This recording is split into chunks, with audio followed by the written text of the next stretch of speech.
So maybe you're asking yourself, so what does this have to do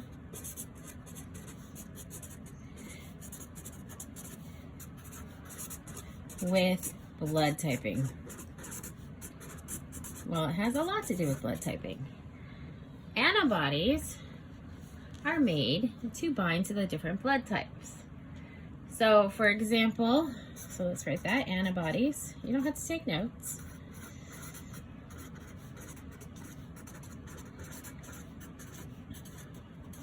Bind, attach to different blood types.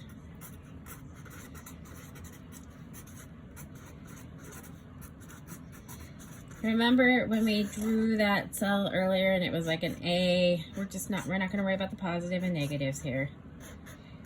And then there was a B.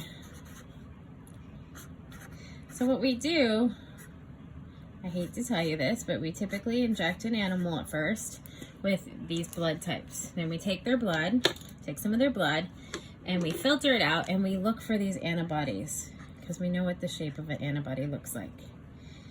And we can test for them. And we get these antibodies out, and now we have an antibody against A. So an antibody, anti means against, so this would be an anti-A antibody.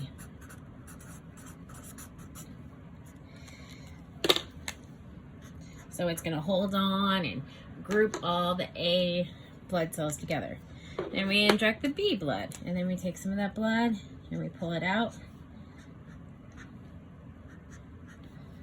Remember, it makes all different types, all different types of antibodies. And we wait, and we make millions and millions of copies, so we have them. And so this would be my anti-B antibody.